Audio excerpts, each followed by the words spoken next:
cammino del San Giorgio Piano in Coppa. Mister, considerazioni sulla partita?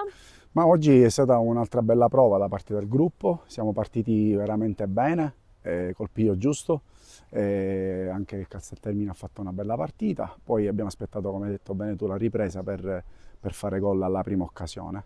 Abbiamo concesso qualcosina, quindi lì andremo a lavorare, però siamo soddisfatti perché era un obiettivo passare il turno e quindi ci siamo andati con pieno merito.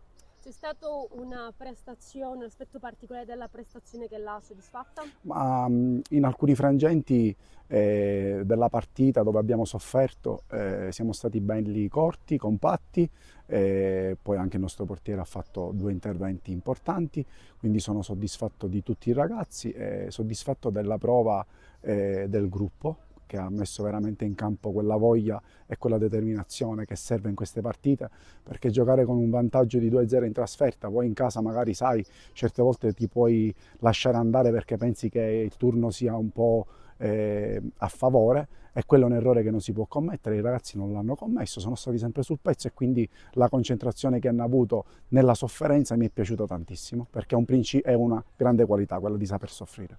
Mister ha parlato dell'ottima prestazione di Belmonte che non abbiamo visto nel match di andata, giocato invece da Polizzi, il nuovo portiere che ha disputato la prima partita, però purtroppo nel finale del match ha avuto un brutto scontro. Può parlarci un po' delle sue condizioni? Guarda, abbiamo fatto la risonanza, quindi ancora non sappiamo di cosa si tratta, quindi aspettiamo l'esito appunto della risonanza fatto ieri e lo aspettiamo a braccia aperte. Però Christian oggi ha risposto presente come nelle altre partite. Sappiamo di avere due grandi portieri e quindi una grande squadra deve avere anche due grandi portieri.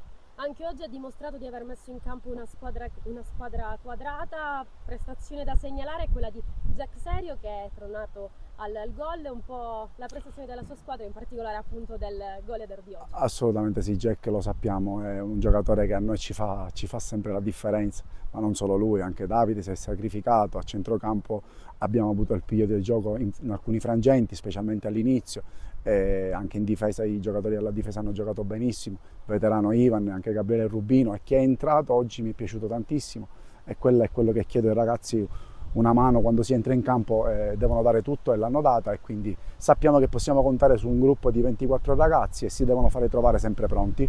Prossimo appuntamento, si tratta del campionato, appunto si torna in campo domenica 12 novembre contro Alba Alcamo che ha pareggiato l'ultimo incontro contro il Bagheria. In che modo vi preparerete? Sappiamo che affrontiamo un avversario che ha subito soltanto 3 gol, quindi è una squadra molto quadrata, allenata bene da Virga, grande allenatore, quindi in settimana andremo a lavorare appunto in prospettiva di questo avversario che dovrà essere nostro.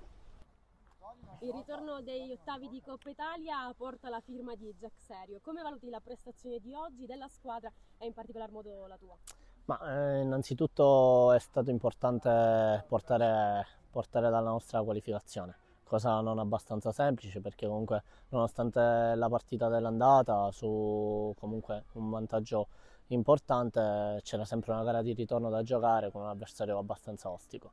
Siamo stati bravi a sbloccarla e bravi comunque a contenere le imbarcate, i contropiedi, tutto quello che era il gioco della squadra avversaria. Oggi ti sei fatto trovare sempre pronto, sei tornato al gol, le emozioni che hai provato? Io non vivo tantissimo per il gol, io preferisco magari fare segnare il bomber che è un 9 e ne ha bisogno. Per me la cosa più importante è che la squadra mi faccia divertire, io ho bisogno di una squadra che mi faccia divertire, qua a Piano ci sono tutti i presupposti, poi alla fine che Serio segni o no poco importa. A proposito di bomber, hai parlato di Davide Carioto, quando entrambi siete in campo riuscite davvero a dar spettacolo? Sì, già sono tanti anni che comunque volenti o nolenti ci ritroviamo nella stessa squadra, è normale che poi col tempo l'intesa si affina e diventa tutto più semplice per noi. Prossimo appuntamento, si torna in campionato, regolare stagione appunto, domenica 12 novembre contro l'Alba Alcamo. In che modo preparerete il match? Ma sicuramente è quella di una squadra che ha bisogno sempre di portare avanti quello che è il fiore in cascina. È normale che tutte le squadre ci incontreranno come la capolista e quindi è giusto che ci sia l'atteggiamento giusto per portare i 3 punti a casa. A proposito di capoliste, in questo momento siete voi al vertice di questo campionato di promozione. In che modo riuscirete, appunto, volete tenervi stretto questo posto? Ma io credo che di partita in partita poi si debba dare battaglia su tutti i fronti e su tutti i campi, perché ci saranno appunto squadre attrezzate, squadre come San Vito, come Parma, che daranno filo alla torcere fino alla fine. Quindi credo che fino ad aprile ne vedremo delle belle.